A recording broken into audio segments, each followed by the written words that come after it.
আসসালামু আলাইকুম রহমতুল্লাহি ওয়া বারাকাতুহু। আউযু বিল্লাহি মিনাশ শাইতানির রাজিম। বিসমিল্লাহির রহমানির রহিম।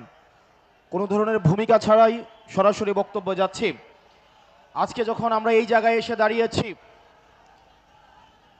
সহস্রাধিক শহীদের রক্তে ভেজা গালিচা মারিয়ে তিনি লন্ডন টু ঢাকার ব্যাক ফ্লাইট ধরলেন।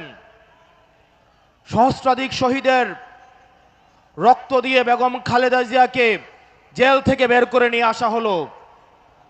আজকে আমরা দেখতে পাচ্ছি এই শহীদের মাকে নিয়ে সম্ভ্রমহানি করা হচ্ছে। জনাব তারেক জিয়া, আপনি আপনার কর্মীদেরকে সামলান। এই লাগামহীন কর্মীদের কারণে আপনার অধঃপতন আসন্ন। আপনারা যদি শহীদের মাকে সম্মান দিতে না জানেন, এই জুলাই পরবর্তী বাংলাদেশের জনগণ আপনাদেরকে সম্মান দিবে না। প্রিয় লাকসামবাসী, খুব কম কথায় কয়েকটা কাজ আপনাদেরকে দিয়ে যাব। এখানে প্রশাসনের ভাইয়েরা উপস্থিত আছেন, পুলিশের ভাইয়েরা আপনারা উপস্থিত আছেন।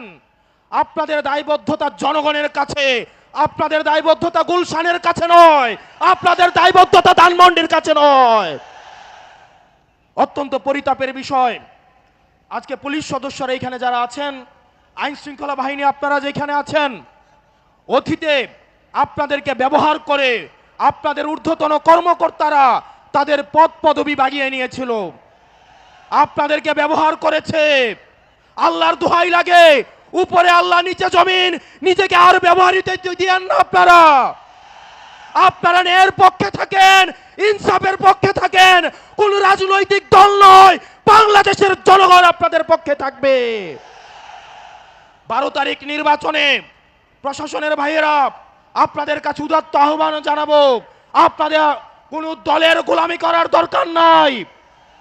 প্রশাসনের ভাইয়েরা, আপনারা জামাতে ইসলামেরও নন, আপনারা বিএনপিরও নন, আপনারা এনসিপিরও নন।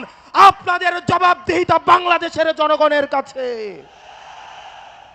আজকে যদি আপনারা ভোট চুরি করে, লাইলাতুল ইলেকশন করে, রাতের ভোট দিনের ভোট রাতে করে, জনগণের ভোট চুরি করে আপনারা নির্দিষ্ট কোনো দলকে ক্ষমতায় নিয়ে যান, আপনাদের সন্তানদের কাছে আপনারা দায়বদ্ধ থাকবেন। প্রিয় মিডিয়ার ভাইয়েরা, অত্যন্ত পরিতাপের বিষয়, এই জুলাইয়ের পরেও এই মিডিয়ার ভাইয়েরা দালালি বন্ধ করে নাই। সময় টেলিভিশন, 71 টেলিভিশন, ডিবিসি আবার দালালি শুরু করে দিয়েছে।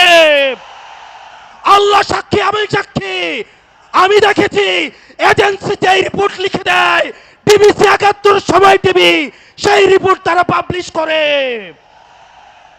এই ডিবিসি 71 এবং সময় টেলিভিশন হাত বদল হয়েছে, কিন্তু চরিত্রের বদল হয় নাই। আপনাদেরকে আবারও জনগণের কাঠগড়ায় দাঁড় করাবো ইনশাল্লাহ।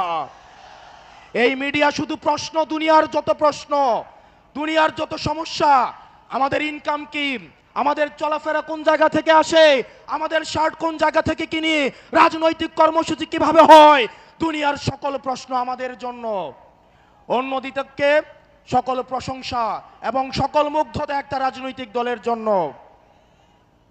এর পরবর্তী বিপ্লব হবে এই মিডিয়া এবং প্রশাসনের বিরুদ্ধে বিপ্লব। বক্তব্য দীর্ঘায়িত করছি না। মিডিয়া এবং প্রশাসন, বাংলাদেশকে সুখী, সমৃদ্ধ এবং উন্নতি করতে হলে আপনাদের প্রয়োজন রয়েছে। আমরা আপনাদের শত্রু না, আমরা চাই আপনাদের দায়বদ্ধতা, আপনাদের জবাবদিহিতা হচ্ছে জনগণের মুখী। আপনারা কোনো দলমুখী না হয়ে আপনারা জনগণমুখী হন, জনগণ আপনাদের নিরাপত্তা দিবে ইনশাআল্লাহ। ও ইনকিলাব, ইনকিলাব, ইনকিলাব, ইনকিলাব, আপোষ না সংগ্রাম, দালালি না রাজপথ, দালালি না রাজপথ। সর্বশেষ,